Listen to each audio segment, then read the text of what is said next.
Зохиолыг үчсэн Жогногийн Бямб сайхан. Зохиолыг уншсан Б. Очор. Дэн буудал.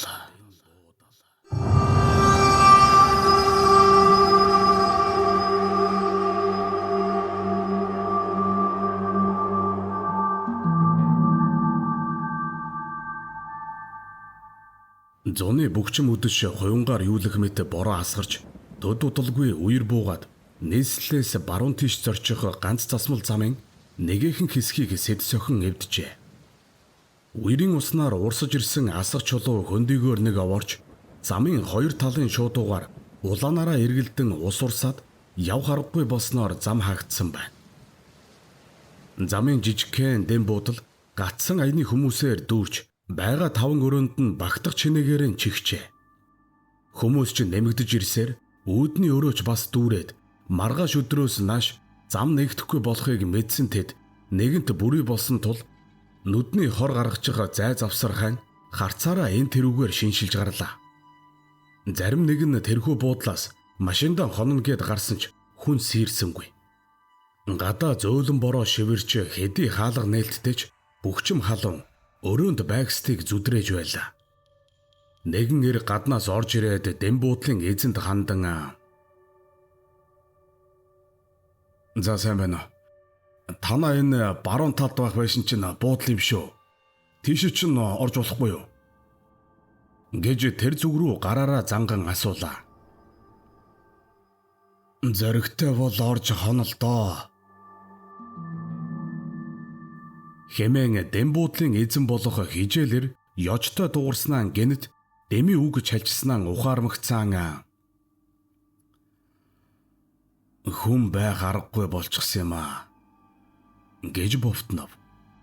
Үүдний өрөөнд байсан хүмүүс түүн рүү сониучрхан харлаа. "Яагаад зоригтой нь оролдоо гэж яасан тэр буудал чинь?" хэмээн нөгөө хэр дуугаан өндөрсгөв. "Дусаал гоожод байдаг юм аа.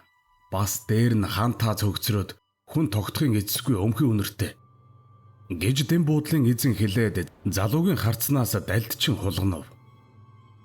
Тэгмэгц залууд дэм буудлын эзэн сэжигтэй санагдаад сониуч замдаа хөтлөгдөн "Юу ч гэсэн ороод хонож болох үгүйг нь харж олно үсттэй" гэж залуу яриагаан бүр лавшруулахад дэм буудлын эзэн юу гэхээ эс мэдэн төгдчихтэн халимгаан гэлээд санаа алдав. Болчомгүй хариултаас болж асуудал буруу тишээ эргэж байгааг ойлгосон эзэн хөмсөг зангидснаа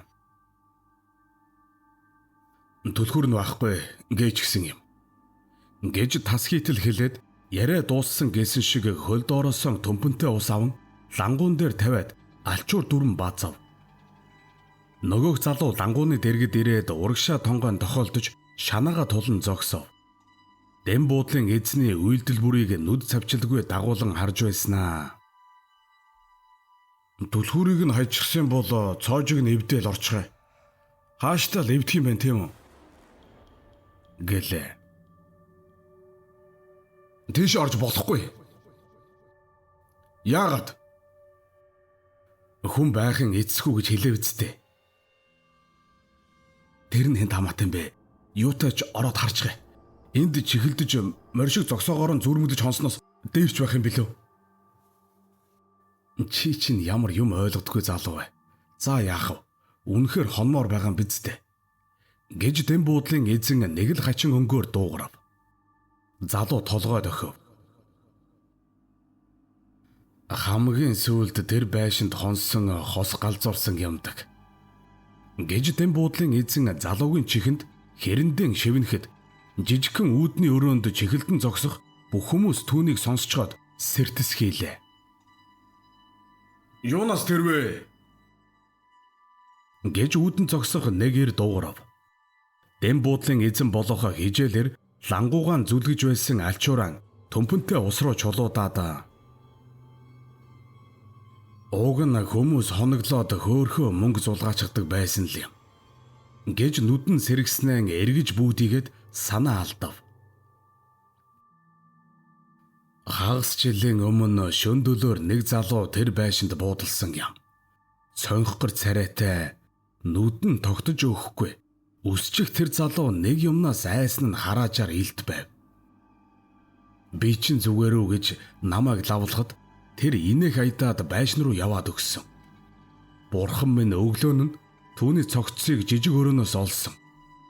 Гэж тэрээр намынчлаад түүний нүд нь хараастай чигээрэн хоёр гар нь өөрийгөө боомлсон мэт хөшчихсөн байж билээ. Хажууд нь атгын чинээ толгоогүй бурхан хэвтэж байсан. Хаяа шүн гадагш гарахаар байшингийн цонхоор тэр залуу хараад байгаа юм шиг хачин санагддаг.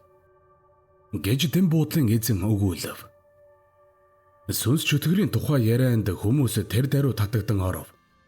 Бүгдийнх нь царайд бие барьсан хянамгай бас хүү түгшсэн өнгө тодорч хэн нэгэн чангахан ханахад дав хийцгээ хажээ. Түүнээс хойш энэ байшинд жигтэй явдал тасархаа байсан да. Хүнгүй байхад гэрэл өөрөө асаж цонхны цаагуур хэн нэгэн сүйтгэн явах нь харагддаг. Бодвол тэр залуугийн сүнслүүц. Сарын өмнө залуу хосоо энэ яриаг тоолгүй ороод өглөө галзуурсан байхыг нь олж хамаатнууд нь хотоос ирээд аваад явсан да. Орж хонсон хүний ухаан санаа солиордог юм. Үгүй үнэхээр л тийм юм бол лам энтер заалж тэр сүнсийг нь амьдлуулаагүй мó? Гэж хүмүүсийн дундаас нэг нь дуугарав. Арга чарга хийлэхээр зөндөө лам заалж ном уншуулсан. 7 хоног нам гүн байж байгаад л гэрэл дахиад өөрөн асаж сүйтгэн алхах залуугийн сүдэр цонхоор харагдаад эхэлдэг юм. Тэгэхэр н аргагүй ирэхэнд цахилгааныг нь тастаад хаалгыг нь цойжилж орхисон та. Уг нь 3 өрөөтэй юм. Би хэд хоногийн өмнө ширээ авах санаатай зам зуур явсан хэдэн залуутай өдөр ороход 2 жижиг өрөө нь чийгэнд хөгцрөөд хүн хоноглох аргагүй болсон байна лээ. Харин том өрөө нь ямар ч шороо тоосгүй хүн амьдэрдэг юм шиг цэвэрхэн байсанд айдас хурч толгойтой үс өрөө шиг болсон доо. Нураачлаггүй яагаад байлгаад байдгийг гэж хүмүүсээс нэг нь асуулаа. Үгүй яах вэ? Эхнэр бид хоёр эндэн буудлыг ажилуулдаг. Хүн хүч хүрэлцэхгүй байна. Нураагаа дөгөөч гэж ойр хавийн залуусаас гуйхаар айгаад ирэхгүй юм. Нөгөө тэгүүр сүнс нь өөрөө дайччих байх гэж бас гордтол юм. Тэгвэл танаа энэ буудалд чинь тэр сүнс чөтгөр нь байхгүй байгаа үстэй. Энд ч байхгүй л да. Ийшээ хурж ирдэггүй юм. Та яагаад хүмүүст хамаагүй ярьдгийг? Тэгэр чин хүмүүс танаа дэм буудалд буухай байчих юм шүү. Одоо ч хүмүүс сүнсийг тоохоо байсан цаг энэ болсон явдалд итгэдэггүй юм уу? Гэхэд хүмүүсийн дундаас махлагээр чанга дуугаар заас яалаа гэж юм байх үдэ. Худал түүх зохиож амтэн хүн айлгаад л хэмээн бохимдов. Түүнийг 2 чир дэмжин дэм буудлын эзнийг дэми юм цуурлаа гэж буруутгав. Үүнд ундуйтсан дэм буудлын эзэн тэр итгэдэггүй гэж хэлээ үсттэй. Гэсэн шиг тэдэн рүү тоомжиргүй харж за тийм зоригтой юм бол та гурав энд чихэлдэж байхаар ороод хонохгүй юу да. Би гэрэл залгачгая гэж уурлав. Тэгснэ хүн нүгэл үйлдэхээс айдаггүй хэрнэ үйлийн үрээс жирэгтгэл юм да. Гэж амандан бовтонсныг тэнд байгстын хэнэж ямар утгаар ин хэлв гэж ухсангүй. Дуулаагүй мэт чихнийхээ хажуугаар өнгөрөв. Хүмүүс тэр гурвыг яах бол гэсэн шиг сонжин харцгааж байлаа. Үгсэн хүнээс юунд нь айдаг юм. Амьд хүнээс лайвал таарна. Гэж махлагээр өгүүлээд ер нь энд нь хонсон ч яадаг гэлээ. Тэнд байх хүмүүс дэми юм биш үү гэж хоригдсон ч ам гарсан 3 хажуу байшинд хонохоор шийдэв. Дэм буудлын эзэн жаргал, мэндэ, баяр гэж өөрсдийгөө танилцуулсан 3 залууд дэвсгэр нөмрөх бүтээлэг өгөхөд байшин руу тэд явцгаалаа. Том өрөөний гэрэл мэлсхийн асав. Өөрөө үнэхээр шороо тоосгүй өглөөхөн цэвэрлэгээ хийсэн юм шиг л гялцал байлаа. Өрөөнд 4 модон ор байхаагаад цонхны наан намхан ширээ тавьжээ. Цонхноос цагаан торон хөшиг унжана. Харин жижиг 2 өрөөг аазны шүлсгэрж таазан чигнээс болж хөгцрөөд цаанаал жихүүдс хүрмээр болжээ. Нойтон нэвшин гүнээр хамарч соргино. Тэд том өрөөнд орцгоон өрөөний хаалгыг хаалаа. Дэвэр бөмбөрдөх борооны чимээнээс өөр аниргүй байшин цаанаал дүнсгэр сэтгэлд таагүй мэдрэмж төрж аяндаа л цухалдуулгаажээ. Жаргал цонх онгойлгох гэсэн боловч нугас нь гацаж орхижээ.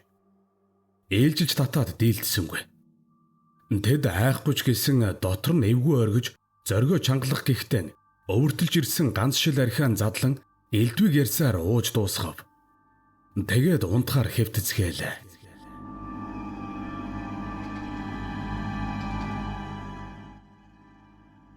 Шөн дундын алдад байшин чичирхийлж ор овгосхийн хөдлөх шиг болоход мэндэ сэрлээ. Удалгүй жижиг өрөөний хаалга хягтнаж хонгилд хүн алхах чимээ дуулдав. Түүний алхах хэмнэлээр шалны банз хотолцсон чахархаажээ. Энэ чимээнээр мэндэ өндийн суугаад чих тавилаа. Яалтчгүй хонгилд хүн алхаж өөхлөх, амьсгалах нь тов тод сонсогдож байв. Гэнэт ард нь намайг хараа гэх дуу хадав. Тэр давхын зочлоо. Суцаар нь гал мөс 2 харшин гүйж ард агз руу нь хүйтэн салхи үлээх шиг болов. Тэр суусан чигтэн хөшиж орхив. Намайг хар гэх хахир дуу чихэн дээр нь дахиад л хадлаа. Тэр нүдний булангаар хажуу тийш харвал сексисэн цагаан үстэй нүүр царайн цусанд будагдсан эмгэн амаа ангаан түүн рүү ширтэж байхан тэр. Түүний хүйтэн өмхий амьсгал хацар эргэнүүлэхэд тэрээр айснаасаа шүдэ хавирч нүдэ тас айнаад салганах гаран хойш тэмтчин дэрлүү явууллаа. Дэрэн доороос ангийн хутга шүүрж аваад хаа сайгүй чижиллээ.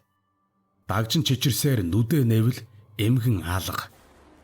Гэнэт орны хөлд хуйлрах бүтээлэг хөдлөх шиг санагдав. Алгуурхан өргөгцөөр өмнө нь яг л бүтээлэг нөмрөөд хүн сууж байх шиг харагдахад мэндэ муухай орлоод түүн дээр хутгаан зоолоо. Хутга зөөлөн зүйл рүү нэвтрэн ороод хатуу ясанд тулхан мэдрэгдэв. Суглах гэсэн боловч чадсангүй. Бүтээлэг гэнэт доошоо унахад хоолойдоо хутгалуулж цусанд хутгалдсан эмгний муур ногоо нүдийг хараад цусан зарцах шиг болжээ.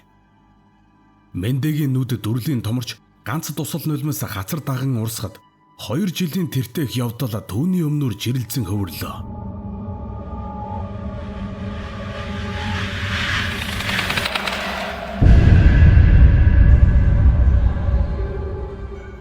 Өөрөөр хорооллын замаар хурдалж явтал гэнэт хажуугаас хүн гарч ирэн машинд төсхийн мөргүүлээд тэр хол шидэгдсэн билээ. Түүнийг очиж харахад ам хамраас нь цус урсаж таргунан хэвтэг эмгэн амьсгал хурааж байв. Тэр эмгэн одоо түүний өөдөөс харан сууж байлаа. Мэндэ нэг эвгүй ихэр татаад гэдрэг ойчлоо.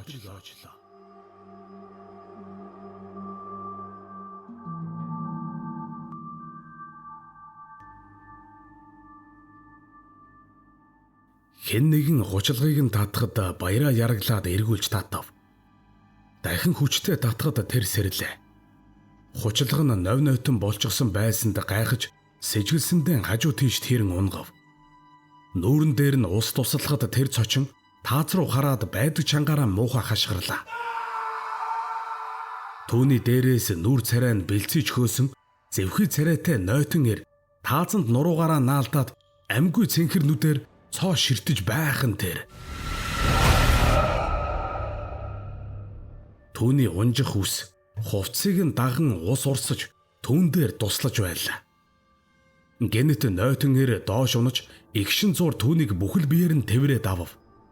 Үхтлийн хоолойноос бөглүү сөнгөдөө гарч хүзүүний яс нь хаврын дуугараад нүд ам хамар чихнээс нь ус зогсолтгүй урсаж байлаа. Намайг хар. Намайг ямар болгосноо хар. гэж үгтэл хягтнав. Дээр нь хэвтэх нойтон үгтлээс мултрах гэж оролдох тусам улмал наалдаад түүний бие рүү нэвчин орж байв.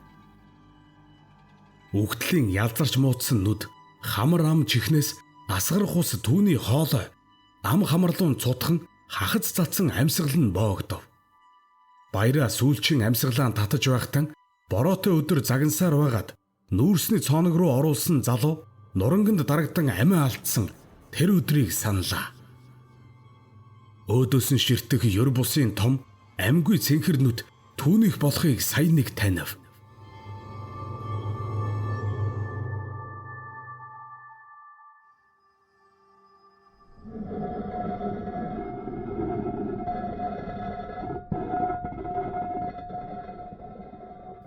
Толгой дээр нь төмрөөр хан үрэх чахарсан дуу гарахад жаргал цочин сэрлээ.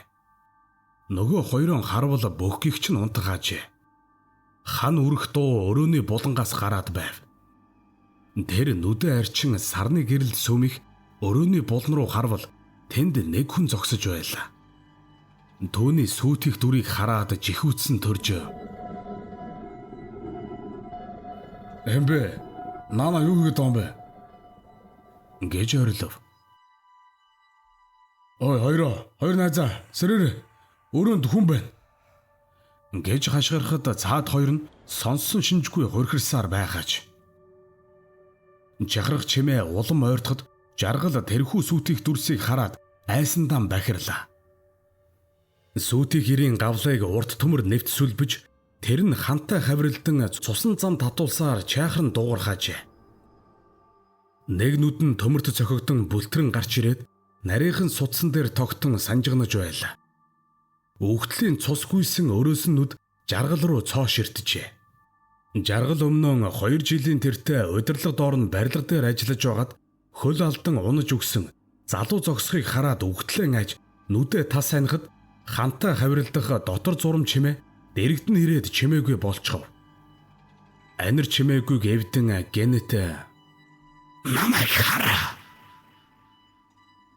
гэж орилготуу хатахад жаргал нүдэ нэгээд нүүрэнд нь наалдах шахсан үгтлийн царайг хармагцсан хүүхэн хараа нь зураас шиг нарийнхан болоод зүрхэн нэгээтэл дэлбэрчихсэнгүй. Нүд рүү нь цус урцсаж бүх юмс улаан өнгөнд умхад тэрээр тухайг нь цөмлөн төмөр нэвтрэн орохыг мэдрээд амьсгал тасрав.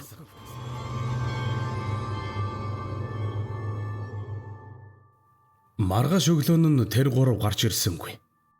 Дэм буудлын эзэн хэдэн хүмүүсийн хамт байшин руу ороод харцан гөлөж хувхай цайсан дагжин чичрэх 3 эрэг хөтөлсөөр гарч ирвэ. Энэ явдлын дараа дэм буудлын эзэн тэрхүү байшинг нурааж байхдаа үүдний босхон дороос "Нүгэл сэтгэлд нуугддаг" гэсэн бичээстэй тоосго олоод ихэд гайхжээ. Тэрхүү тоосхыг тэрээр үүрмэг болтол нь буталж орхиод явуулын эрд дэм буудлаан хямдхан арилжаад хот руу нүүжээ. Хожим нөгөө ирж дэм буудлыг нураагаад ор сурггүй алга болсон юм. Одоо ч баруун аймаг руу явах замд замын хажууд тэрхүү байшингийн балгас байсаар байдаг билээ. Балгасыг тэр бүр хүмүүс анзаардаггүй бөгөөд овоолсон хогл гэж боддог аж. Хүн хийсэн нүглэн яг л энэ хаягдсан буудал шиг мартаж орхидогч хизээ нэгэн өдөр тэр дэм буудалдаан буудалгаар ирдэг билээ.